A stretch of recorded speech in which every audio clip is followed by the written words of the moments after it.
My name is John Bateman, and I'm going to talk about miniatures painting today.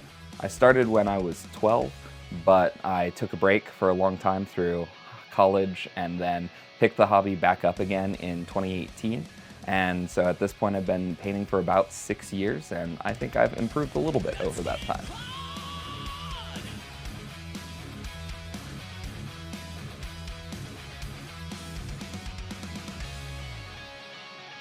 I did. I painted the escape pod. Sam 3D printed it for his use, but then I painted it up for him. It was a fun little project, and then I sent him the pictures and he said, more damage. So I attacked it with a sponge. That's how you get all the little chips and stuff, is a little sponge with paint on it. Yeah, so I think it starts with a model that excites you to paint. And that can range anywhere from, like, if you're someone who likes to go to Hobby Lobby, look at the historical miniatures they have there, and you're like, that battleship, that excites me, I want to paint that. Or it could be as simple as I am playing in a Dungeons and Dragons campaign, and I have this little minifigure that represents my character, and I want to paint them up. But having something that excites you to paint then gives you a direction to go in. Because there are a million YouTube tutorials on how to start painting miniatures, and some of them I think give too much detail and overwhelm people. We'll try not to do that today. But the idea of once you have something you're excited about painting, then the rest is just experimentation. And the more that you do it and the more you experiment, the more you'll pick up different techniques along the way, and you'll try different things. I try, whenever I start a new project, to challenge myself with one painting thing that I haven't done before and see how that works out. And sometimes it works out great and sometimes not so much, and then I just paint over it. Because that's the great thing about painting. You can paint over your mistakes. They're not permanent. Yeah, so I would definitely recommend don't spend that kind of money. You can get a good starter set of basic paint colors that'll work well for models, because you don't want to just buy craft store acrylic paints. You want to buy paints specifically made for models, because they work better on a 3D surface, they come out flatter, etc. But you can get a good starter set of that for $25-30, a good starter set of paintbrushes for $10, and I'm assuming you already have some sort of a cup that you can put water in and a paper towel around your house, and then you're basically good to go. I listen to audiobooks a lot while I'm painting, or music, or I am, a millennial addicted to podcasts. So I typically have something in that I'm listening to. I find painting to be a really almost meditative experience, in that it requires a lot of singular focus on this one thing in front of me, and helps me to kind of shut out a lot of stuff around me. But I also like having some sort of background noise going on. I've definitely watched various shows while painting as well, but you definitely don't want to watch anything while painting that you actually need to watch the screen on. I generally am not a huge fan of the term second screen content, but you want to put on some second screen content in the background so that you can look at what you're painting and just kind of hear the show in the background to keep yourself entertained. I think one of my starter tips is, one, watch YouTube tutorials like this one, but also watch this one 100 times, share, and subscribe. Anything else I'm forgetting to plug? No, you're good. That's it. No, in all seriousness, if you look up specific tutorials on how to do something, I want to figure out how to paint this cape so it looks really cool, you can literally just search how to paint a cape on a miniature, and then I would recommend adding to the end of that search speed paint, because a lot of the tutorials will tell you all of these steps to get professional quality. And I think if you do that starting out, one, you're going to be disappointed with the result, because a lot of those skills you build up over time, and the video will just throw terms out there assuming you know them, like wet blending, right? Make sure you wet blend and high contrast and edge highlight. And you're like, I don't know what these terms mean, right? Whereas if you Google search speed painting, they'll show you all right, here's 3 steps to make it look good. Because really, painting miniatures is I'm going to call it adult paint by numbers. And if you ever did paint by numbers as a kid, except now you have a 3D surface, and you're like, okay, so the cape of this 3D surface I want to be red, and then the guy's boots I want to be brown, right? And so you can then just kind of literally think about it as like filling in, painting, you know, each thing the color you want it to be. But if you do that, it's going to come out looking kind of flat because you just did solid block colors in each of there. Whereas if you use some various speed painting techniques that don't add a lot of time, it adds some depth to it. So the shadows are darker and the raised parts are lighter. There are certain types of paints that can help you achieve that effect faster. You can also do layers of a paint with like a darker paint below and a lighter paint above. But if you start getting too far into the weeds, you can really kind of lose yourself before you even begin. So I would recommend doing all that. Oh, and also I would recommend priming your model first. Never start painting on plastic. Always prime your model. Primer paints are usually pretty cheap. You can get them in like a rattle can. So you just kind of shake up the rattle can, spray your model, let it dry overnight, and then you've got a nice surface of flat paint to then apply the other colors on top of it. Usually black or white are the best colors to start priming with.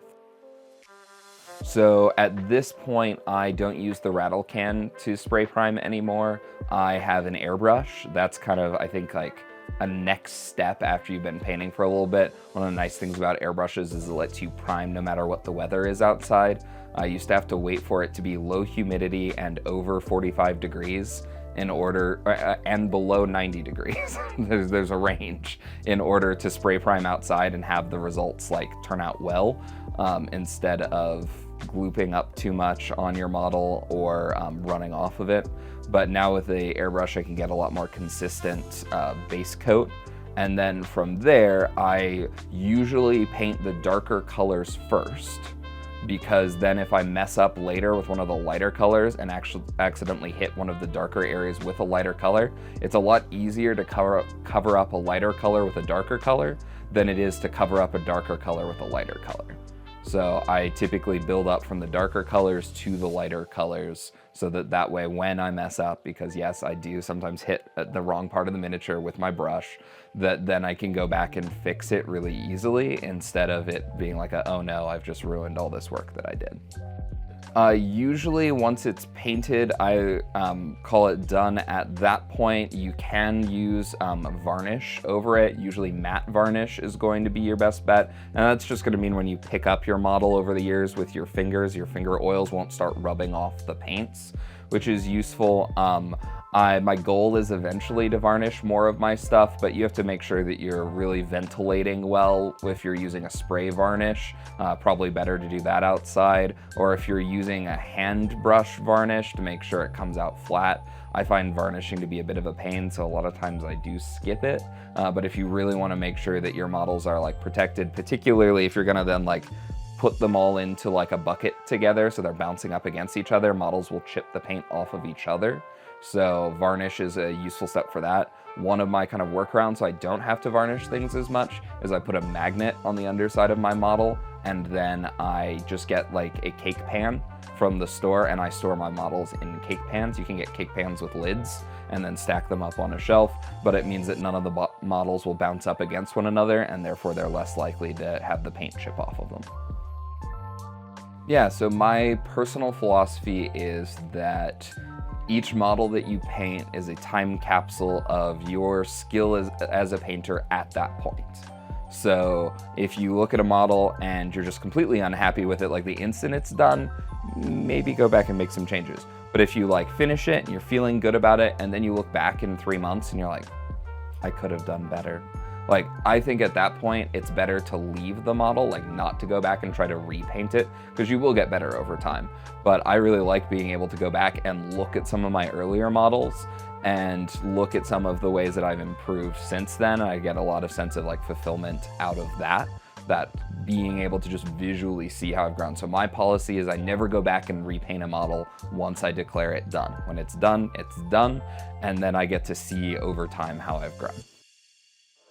Yeah, so this is one of the very few times that I was painting a model trying to match the model to a picture, right? Usually I have an idea of kind of what I want something to look like in my head. Sometimes for various different like war games I play, or that there's like, oh, this faction has a set color scheme, and so I'm trying to emulate that. But Sam sent me a picture of like a render of what he wanted the escape pod to look like, and then I tried to go from there for painting it. So one of the things I'm still not very good at in painting is freehanding.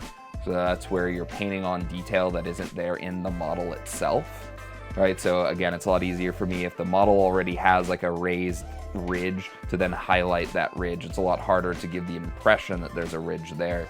So like for this model, the yellow here for the cockpit, that was something that was in the 3D or like image that Sam sent me, but the model itself, this is all one flat piece. So going through and trying to freehand the cockpit to have these kind of yellow like crash bars around it, that I can do that, but that was definitely harder for me and took some time, attention, and focus.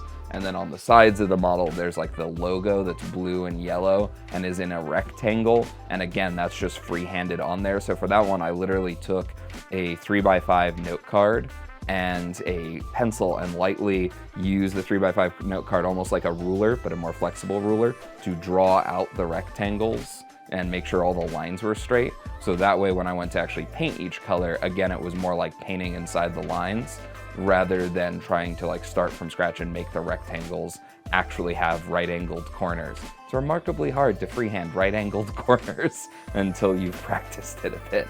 So that helped me do that step. All right, so my painting Instagram is called Nerd Hobby Painting because this is my nerd hobby, right? I tend to paint a lot of Warhammer models, some historical models like World War II models, and so Nerd Hobby Painting with underscores between each word is where you can find me on Instagram.